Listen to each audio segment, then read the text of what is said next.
Hello everybody, Mr. Hollywood here with Jack Phelan, Jeep Dodge Chrysler Ram, and another episode, this time featuring the 2021 Jeep Grand Cherokee Laredo E in 4x4.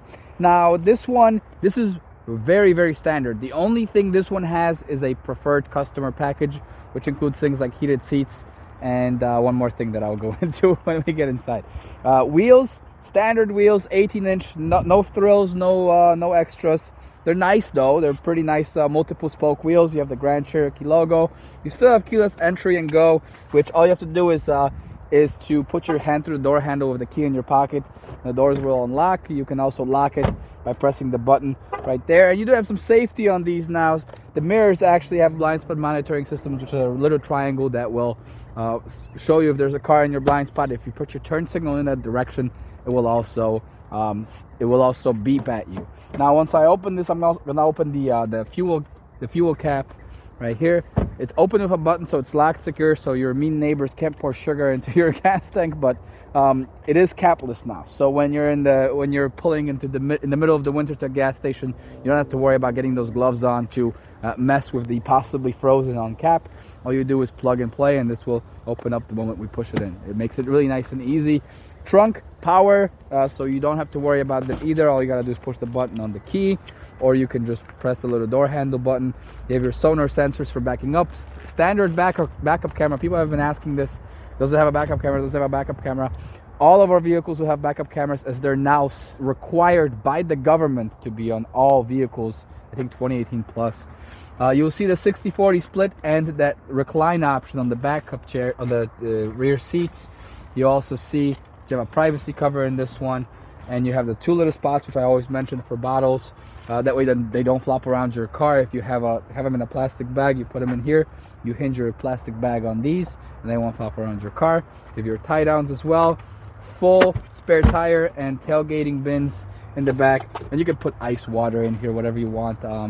I usually put ice in a couple of cans of Coke or Dr. Pepper. The educated Mr. Pibb in here, and go tailgating with it, and I have them nice and chilled in the trunk, and they don't take up space, and I don't have to throw a whole cooler in the back.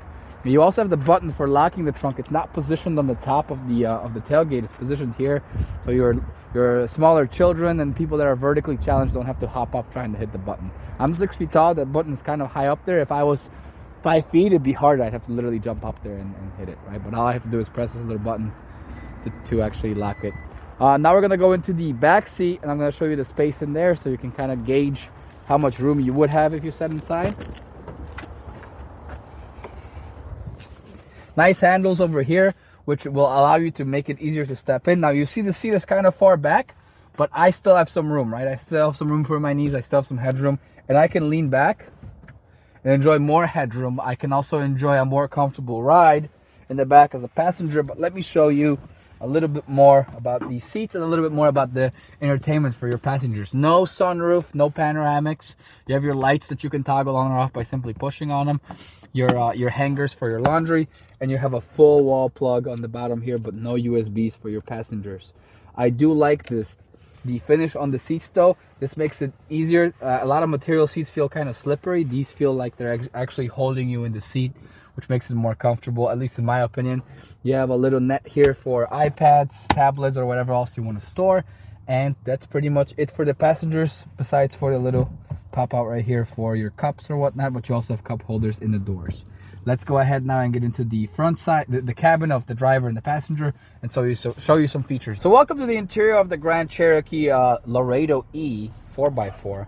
Now, what's cool about this SUV is that this is an entry-level luxury SUV, but it still has a lot of the thrills and cool features that you would appreciate. You have the black roof, which often in SUVs you have to pay for extra. In this case, no. You also have heated steering wheel and heated seats, even though the material is cloth, and that is a courtesy of the customer preferred package that I mentioned outside. That package also gives you a hands-free liftgate and 115 watts plug-in in the back right there.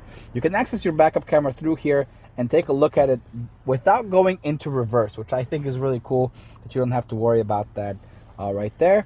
You can turn it off right there. All your options for the Uconnect are right on the bottom, and you can plug in your phone to have Apple CarPlay or Android Auto, which is really cool. All your options are on the bottom, including your media, radio, climate, applications, controls, phone, and settings, and you can customize these by holding them and dragging them and moving them around. So you can move them however you want. The only ones you can't change are apps and settings.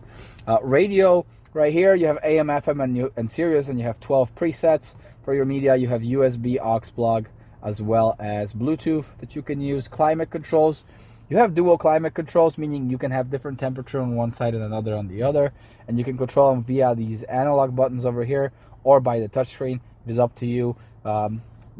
They both reflect each other, so if you press one, the other one also changes. Applications, you can get stuff.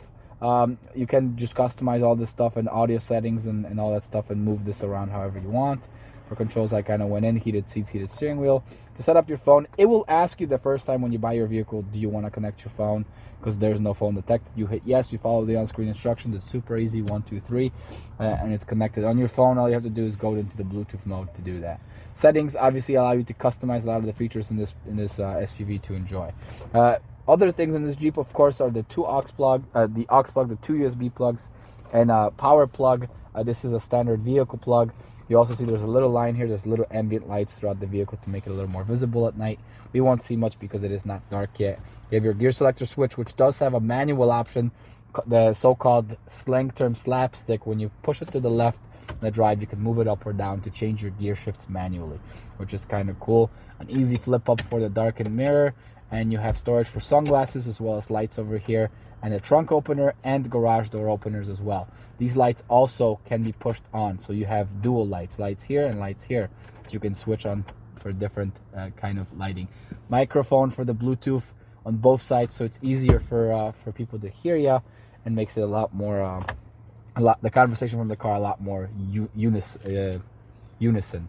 There's also a 7-inch screen display in front of you, and that gives you information about your vehicle, like your trip information, your oil change, how far are you from an oil change, your tire pressure, any messages. You can also see your media on here, and you can also see your digital speedometer. You also can do analog speedometer that will show up on there in the digital screen. You have your radio controls on the back of the steering wheel that control your volume and your song. You have your cruise control, your lights on the left hand side, your wipers that allow you to do that, and your rear wipers as well. And that's pretty much it for that. The one thing I like to mention too is that it also has the stereoscopic steering wheel, even in this model, which is the entry-level SUV model. Now, you may have heard me say it's 4x4, and you're wondering where the selector switch for that is. This is the base 4x4. So there is no additional off-road terrain options, but it is all-time 4x4, meaning it will use the power and delegate it to the wheels that need it automatically. It will not revert back to a two-wheel drive or a front-wheel drive on its own.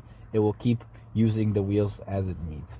You also have two storage options, top level and bottom level, and a glove box. That's pretty nice because it has a shelf up there for your book, so you can keep your instructions and still store stuff in your glove box without worrying. Guys, thank you so much for tuning in and watching. I hope you enjoyed this video. For more like this video, subscribe to our channel, follow us on Facebook, Instagram, and Twitter, and see you guys next time. Give us a call if you have any questions at 708-215-5603, 708-215-5603. Mr. Hollywood, out.